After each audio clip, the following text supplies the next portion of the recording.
ni muda sahihi au sio sahihi, kila mtu atakuwa na mtazamo wake, kwa sababu klabu kama klabu iliamini wakati watu wanakuwa na lamentation kuhusu mwalimu, watu wana malalamiko kuhusu mwalimu, wao waliamini wanaweza kuendelea kumpa nafasi ya mwalimu kuendelea kufundisha.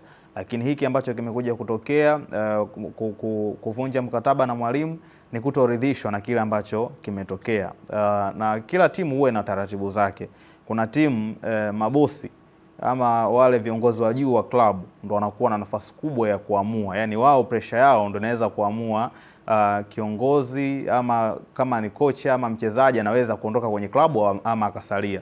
Lakini kuna vilabu ambavyo mashabiki pamoja na wanachama ndo wana nguvu kwenye kufanya decision kwa kiasi kikubwa, kwa maana wao wakitengeneza pressure basi timu inaweza ikaruhusu hao watu wakaondoka kwenye hiyo club. Ngoja nikupe mfano, ukirejelea Nottingham Forest baada ya kupoteza mchezo wao dhidi ya Chelsea walimfukuza kocha, na hii ni baada ya uongozi wa klabu ambao waliamua moja kwa moja kumfukuza kocha. Lakini ndani ya msimu huu tayari wameshafukuza kocha mara mbili, na hiyo sio ni pressure kutoka kwa mashabiki, ni pressure kutoka kwa wao wenyewe viongozi kutoridhishwa na mwenendo wa timu, wakaamua kuachana na kocha. Na ishatokea mara kadhaa, watu wanalalamika kwenye baadhi ya vilabu kuhitaji kocha aondoke, lakini viongozi wanakuwa na imani na mwalimu, wanaamua kumbakiza. Kwa hiyo tunapokuja kuzungumza issue ya mwalimu Romain Folz, lazima tutambue kwamba klabu ya Yanga ni klabu kubwa, klabu ambayo ina taratibu zake, sawa, na kuna kitu ambacho inaamini. Wao wanaamini kwenye standard ya kupata matokeo zaidi. Inawezekana mwalimu Romain Folz akawa ni mmoja wa walimu wazuri ambao wamepita Yanga, lakini hakufanikiwa kukipandikiza kile kitu ambacho watu walikuwa wanakihitaji, kwamba hata kama unatengeneza timu, kitu cha kwanza ni lazima uwe unapata ushindi, pata matokeo mazuri wakati timu unaendelea kuitengeneza.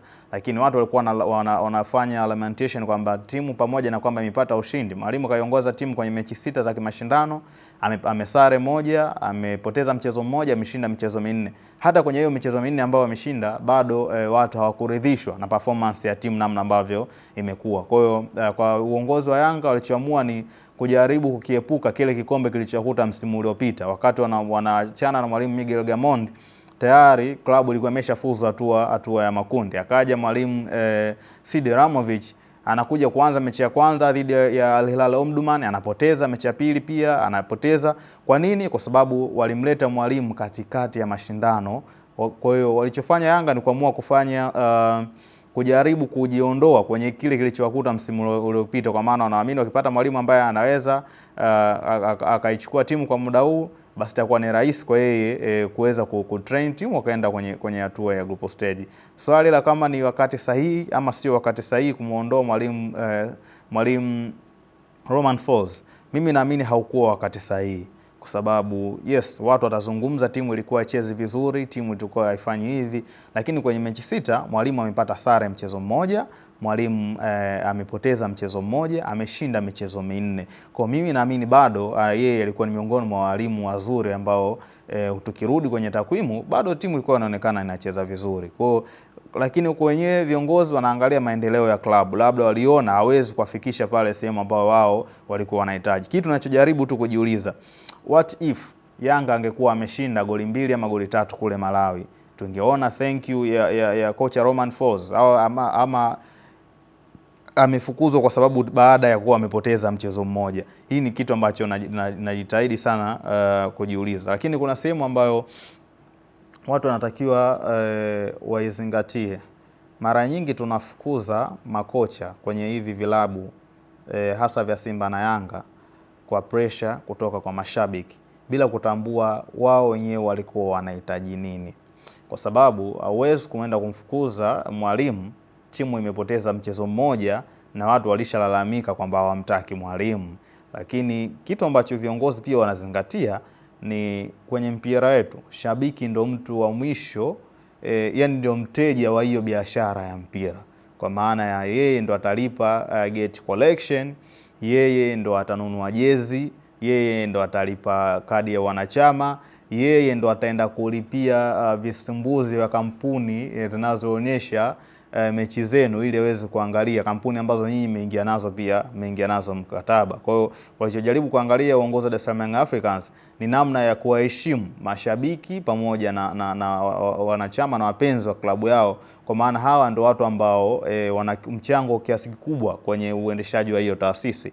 Leo hii Yanga wametangaza viingilio vya mechi yao dhidi ya Silver Strikers siku ya Jumamosi shilingi 5,000. Hiyo 5,000 anayekuja kuitoa ni shabiki ama mwanachama wa klabu, ndio ana nafasi kubwa ya kutoa iko kiasi cha fedha kuja kuangalia mchezo na wengi ni hao ambao wanalipa kiasi kidogo.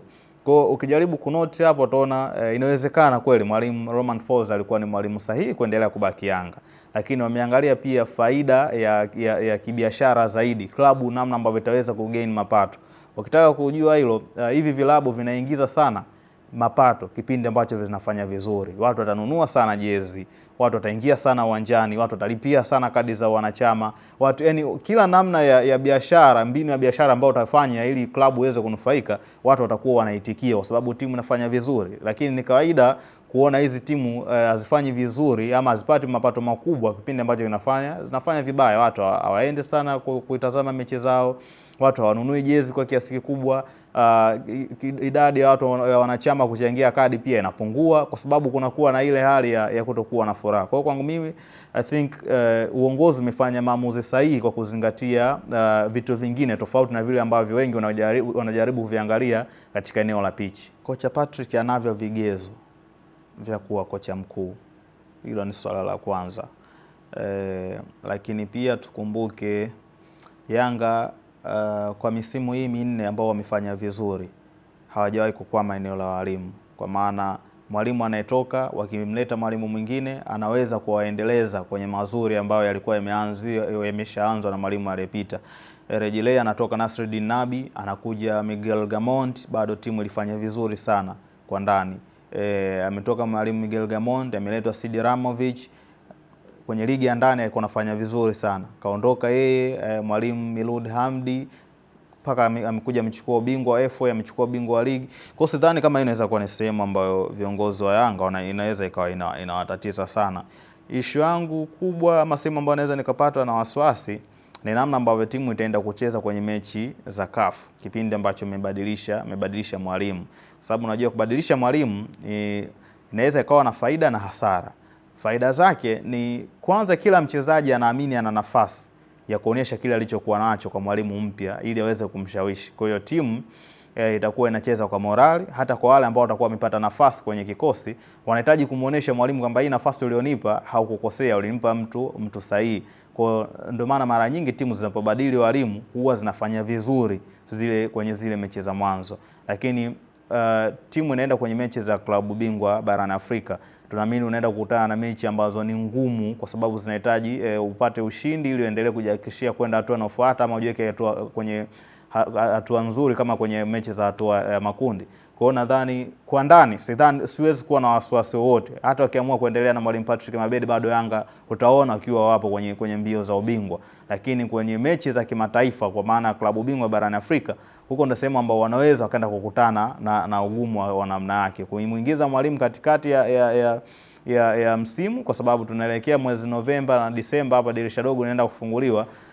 Itategemea mwalimu atakayeingia ataweza kumatch namna gani na wachezaji. Kuna walimu hawabadili vitu vingi sana, wanakuja kuvitumia vile vile kama timu ilivyokuwa, wanaongeza vitu vidogo vidogo wakati wanataka kufanya improvement ya kuingiza falsafa zao, na kuna walimu huwa wanahitaji kuingiza falsafa zao moja kwa moja. Sasa ukipata mwalimu ambaye anahitaji kuingiza falsafa yake moja kwa moja, hapa ndo timu inapo struggle. Lakini ukipata mwalimu ambaye anaadi vitu kwanza kwa wachezaji wakati anataka kuingiza falsafa yake, hii inaweza kuwanufaisha. Kwa hiyo sidhani kama inaweza kuwa ni engo ngumu kwa ligi ya ndani, lakini kwenye ligi ya nje tutarajia haitokuwa rahisi, kwa sababu ukiona timu tu imequalify kufika group stage, jua tayari kuna miba nyingi sana walikuwa wamezuziruka huko katikati mpaka wanakuja kufika hatua ya makundi.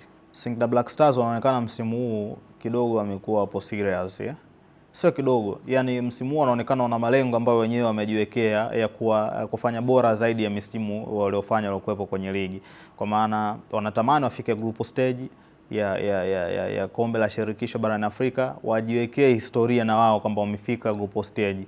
Na aina ya wachezaji waliokuwa nao unaona kabisa wana uwezo wa kufanya zaidi ya kufika group stage, kwa maana wanaweza kwenda hata robo finali ya kombe la shirikisho barani Afrika ama kwa namna yote. Kwa hiyo sidhani kama tunaweza tukasema eti leo hii Miguel Gamondi aende Dar es Salaam Africans. Ndio inawezekana, kwa sababu football ni biashara, mwalimu ataangalia fedha na vigezo vyake ambavyo anavihitaji, lakini kwa namna ambavyo strategies zinazoonekana za Singida Black Stars, ni ngumu kwa mwalimu kukubali kuondoka akaacha project yake ya Singida, kwa sababu tayari inaonekana inaenda kumlipa. Tayari ana ubingwa wa Sekafa Kagame Cup, tayari ana nafasi kubwa ya kwenda kwenye hatua ya makundi. Kwa ni ngumu, yani kuna ugumu mkubwa sana, ni asilimia zaidi ya 75 Miguel Gamondi anaweza kubaki Singida Black Stars kuliko kwenda Dar es Salaam Africans. Ili kuwa wa kwanza kupata habari zetu nyingi zinazoendelea, usiache kulike, kucomment na kusubscribe YouTube chaneli yetu HN Digital.